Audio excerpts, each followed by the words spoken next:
think we need to realize that we don't lack anything. I feel like a lot of our life is spent in reference to things that we do not possess. And while I think it, sometimes helps in regards to finding out who you are, it doesn't really help in being who you are. You know, if your energy and attention is constantly placed in something that's not you, something outside of yourself, then, you know, how can you truly see yourself? How can you truly be yourself? How can you truly embody what it is that you want if you're constantly focused on what you don't? You know, and sometimes I feel like it's the way we've sort of been taught to do it, because it's very easy to sort of look at things you don't have and say, oh, I want that because I don't have it. You know, it's easy to invest attention and value in things that you do not possess. And I think that is, in some part, is what makes them somewhat valuable to us. And I think it's very important to try to find that value within yourself and your own characteristics, because at the end of the day, that's what you're going to have.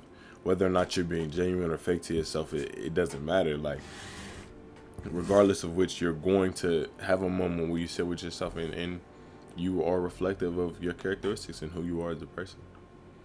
And I think a lot of us have these moments of reflection. A lot of us have these periods, and like I said in my last video, we run from it. We run from these parts of ourselves that seek out change, and we fail to heal a wound that we don't acknowledge. That's why I feel like it's important to sort of shift your mindset into sort of a everything is for you to gain, instead of you lack everything, because the truth is you lack nothing. I feel like life spent in constant comparison is not worthwhile. Of course, on a minute level, like, yeah, you might not have this characteristic, you might not have this, you might not have that, but that doesn't mean you don't have anything at all. It's about appreciating what you do have, accepting what you do have, and allowing it to grow. If you want a part of yourself, you want to possess it, you want something, you work for it. You do whatever you need to do to get it. But that's not to say you don't acknowledge what you do have. And I feel like part of even getting these things is acting as if you already have them. Treating yourself as if it's something you already gained, not something you lack. If you constantly are trying to get to something, you constantly feel like you don't have it, constantly, or acknowledging to yourself that this something is separate from you, then you'll never get it. It's about making it realistic, making it real, and making it, something that you can instantiate into reality. Because if you don't do that, then, it stays in your head. And my thing is, you shouldn't let your dreams just be dreams, or let your, thoughts about yourself just be thoughts about yourself. Because at the end of the day, they become manifested into reality, whether it's through your actions or through your subconscious. It's about how you feel about you, and I feel like it's very important to be intentional with that. Very important to be intentional with allowing things to be. Because we can only change so much. You can only change so much about the world around you. And the thing you can change most is yourself. So if you have any option, because the truth is, when you look out into the world, of course you're going to see things that you don't have. But that's not the point. I like to think that we live life in too much of the world's coming at me sort of way. We feel like everything's coming at me because we like to think that life is something that we're sort of running into. But the way I see it, life is sort of the thing that's coming from you. And once you look at it like that, then, other people's possessions, other people's this, that, and the other is just inherent to them. You could see, like, it's like the house analogy. You could see a table or chair in somebody else's. Okay, I'll explain the whole analogy. Some people might not get it. But if everyone's a house, I could have a house, and it could be a beautiful house. I could paint it my own color. This is that and the third, right? And that's, I feel like painting your house your own color is somewhat just about acknowledging that there's a self there, not living in the monochromatic theme of society. But, you might have a table, you might have some windows, you might have a mirror in your house, but that might be all you have. You might go to your friend and he might have a chair in his house. You might say, oh, dang, I didn't even know chairs existed. So you bring a chair to your house, you make it your own. And, in that way you have it. But it's not saying like, oh, I don't have a chair, what am I going to do? It's saying, oh, I'm going to go get a chair. It's not so much about treating it as if you don't have it, but treating it as if it's something that you can just go get. you know, because, life is full of things that sort of just present themselves to you, and you have to figure out what works for you. It's not about taking every single thing or every single somewhat opportunity, but choosing the ones that are befitting for you and doing them wholeheartedly and being 100% there when you're doing them. Because what I'm realizing is, I take advice from a lot of people. I read a lot. I do whatever I need to do in order to stay on top of my mind and whatever. But there are countless times in books and literature and in self-help videos and stuff like that where I choose not to take the advice. It's about what you agree to, what you allow to be real inside your own world. And that's exactly what the book The Four Agreements talks about. And if you haven't read that, I think you should. Your world is sort of built upon what you agree to, what you allow to be present in your reality. And at the end of the day, the truth within that is sort of undeniable. If you think yourself stuck, you are stuck. If you think a person mean, then everything they do is gonna seem mean until something happens to specifically shift your perspective of it. But at the end of the day, it's about how you inherently feel about things and how you allow them to be. And it's either your choice to allow it to be ugly or allow it to be beautiful. And it's not a matter of other people, it's a matter of yourself. Of course, there are situations and other people that may invite maybe negative emotions out of you, but what I'm realizing is it's not necessarily worthwhile. Yeah, you have emotions, we all have these things, and it's important to acknowledge them and acknowledge you feel that way. But it's about bending as much as you can. Bending as much as your body or your mind allows, because sometimes it's not worth it, but sometimes it is. Sometimes you need to, have that expression just so you can let it go. And it's about not keeping yourself bottled up. If something upsets you and it upsets you to a point where you can't flip your perspective on it, genuinely, why not talk about it? Why not do what you can about that situation? Of course, be morally right. I stopped saying that for a minute, but of course, be morally right in it. But realize, you don't have to be the problems. There is no problem. There's just a person. Like, it's really your relationship to it. And I don't necessarily view it as maybe it's a pride thing that makes us think that we can't just flip our mentality about something, just to allow it. And and when I say flip your mentality, I don't necessarily mean change everything you think about a certain something. But sometimes things don't have to be negative. Like a person can talk to you with a certain tone. A person can say something to you, and it makes you assume this, that, and other. Then you feel some type of way because of it.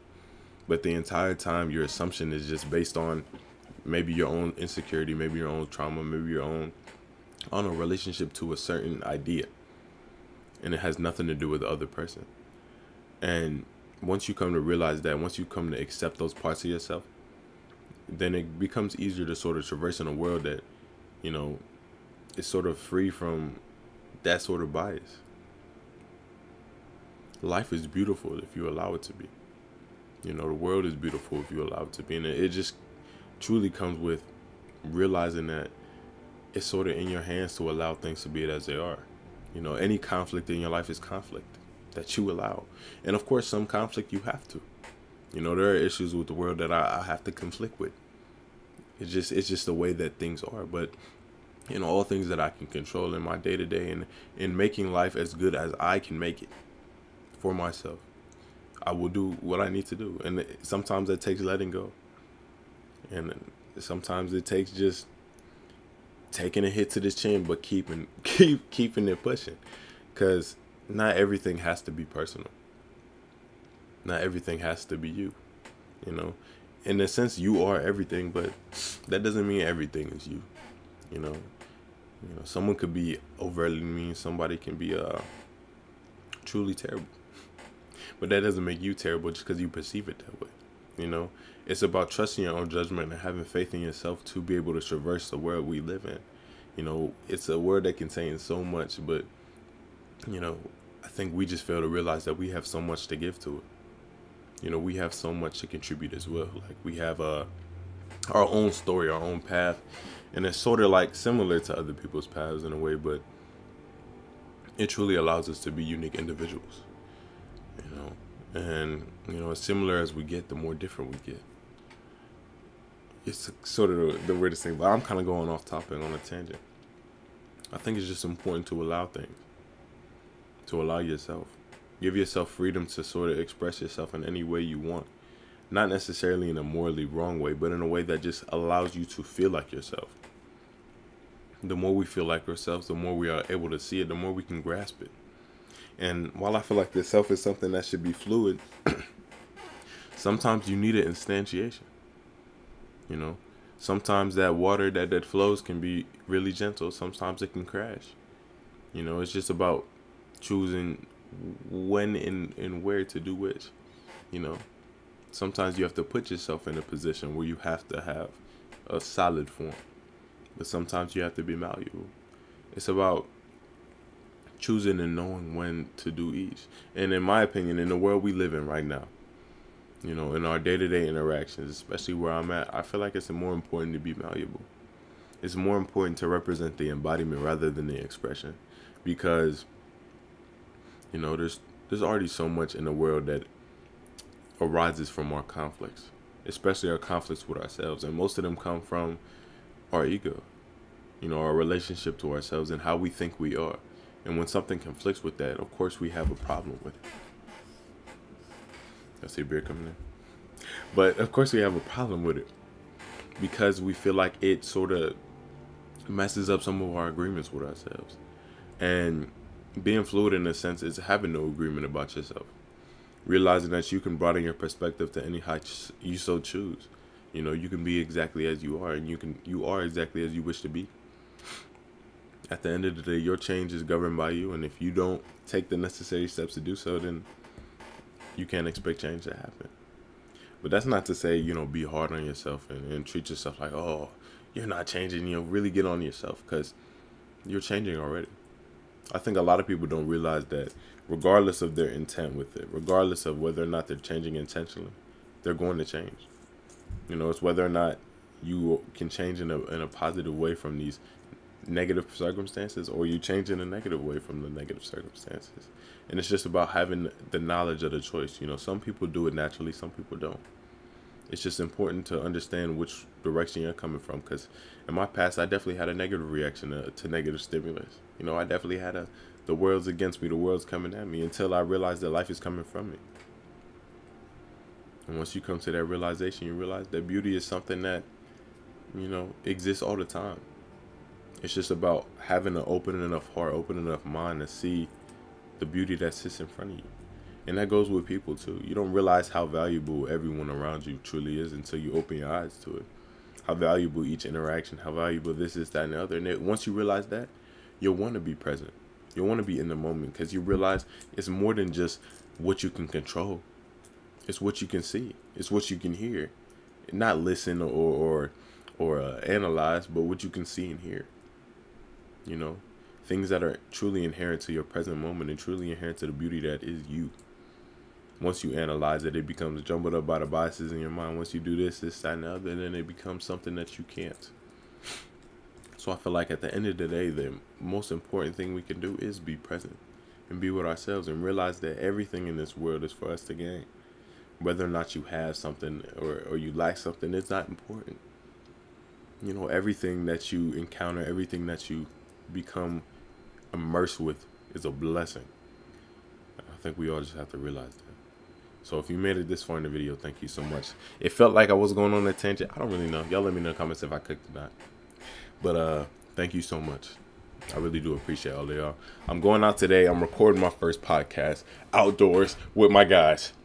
So y'all got to check it out. I'm going to definitely post the channel maybe 2 days before I actually upload the video, just to make sure you guys are tuned in. But thank you all for so much support. It really means a lot. Thank you for being y'all. Thank y'all for being great. And oh,